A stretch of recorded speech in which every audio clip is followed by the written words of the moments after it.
Welcome back to my channel ভূত কথা। তো শুরুতেই বলে নিই, সবাই কেমন আছেন? আশা করি ভালোই আছেন। তো এটা আমার নতুন চ্যানেল ভূত কথা। চ্যানেলটি আপনারা অবশ্যই সাবস্ক্রাইব করে নেবেন, যেন নতুন নতুন ভিডিও আসলে আপনারা সেটা উপভোগ করতে পারেন। আর আশা করি আমি সামনের দিনগুলোতে আপনাদের জন্য অনেক ভয়াবহ ঘটনা নিয়ে আসতে চেষ্টা করব। তো চলুন বেশি কথা না বাড়িয়ে শুরু করি।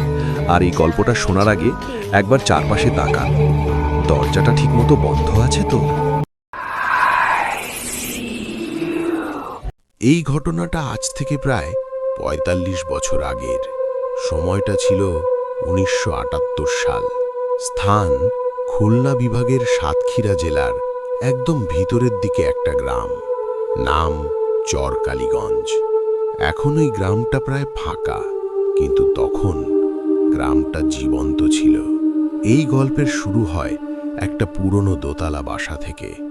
লোকালরা যেটাকে বলতো মল্লিকদের বড় বাড়ি।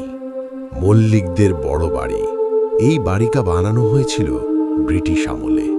মোটা মোটা দেয়াল, লাল ইট আর লম্বা করিডোর, যেখানে হাঁটলে নিজের পায়ের শব্দই যেন পিছন থেকে অনুসরণ করত। এই বাড়িতে থাকত হরিপদ মল্লিক, বাড়ির কর্তা, তার স্ত্রী সারদা দেবী, দুই ছেলে রবিন আর সুমন, আর এক মেয়ে পর্ণা। সবচেয়ে ছোট ছিল পর্ণা, তখন বয়স মাত্র ১১ বছর। প্রথম অস্বাভাবিক ঘটনা। সব শুরু হয় এক অমাবস্যার রাতে। রাত প্রায় ২টো। সারদা দেবী ঘুম ভেঙে উঠে শুনলেন কেউ যেন ফিসফিস করে বলছে, মা, দরজাটা খোলো। গলাটা ছিল একদম বাচ্চা মেয়ের। সারদা দেবী প্রথমে ভেবেছিলেন পর্ণা বুঝি দুঃস্বপ্ন দেখছে, কিন্তু পর্ণা তখন তার পাশেই ঘুমাচ্ছিল। তিনি উঠে দরজার কাছে গেলেন। দরজার ওদিক থেকে আমার শব্দ, মা, আমি ঠান্ডায় কাঁপছি। এইবার গলাটা পর্ণার মতোই।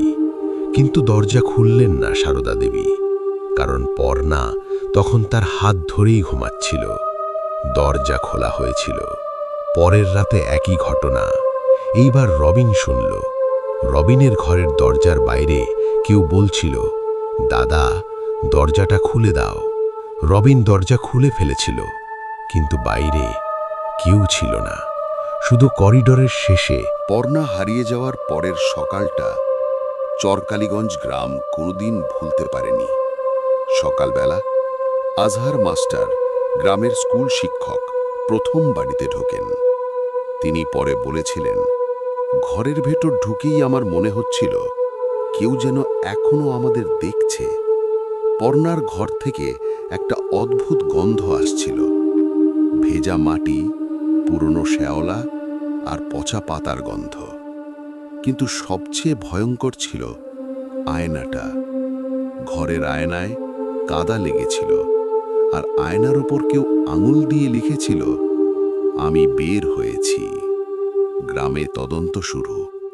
খবর ছড়িয়ে পড়তেই গ্রামের লোকজন জড়ো হয়। নসিমউদ্দিন মোল্লা, ইউনিয়নের মেম্বার, বলেছিলেন, এটা সাধারণ ঘটনা না, এর পেছনে পুরনো কিছু আছে। গ্রামের সবচেয়ে বয়স্ক মানুষ লক্ষ্মী ঠাকুম্মা চুপচাপ বসেছিলেন। অনেক অনুরোধের পর তিনি শুধু একটাই কথা বললেন, এই বাড়ি নতুন না, এই বাড়ি আগেও বাচ্চা নিয়েছে। ১৯৩২ সালের ঘটনা। লক্ষ্মী ঠাকুম্মা তখন প্রায় ৯০ বছরের। তিনি বললেন প্রায় ৪৫ বছর আগের কথা, মানে ১৯৩২ সাল।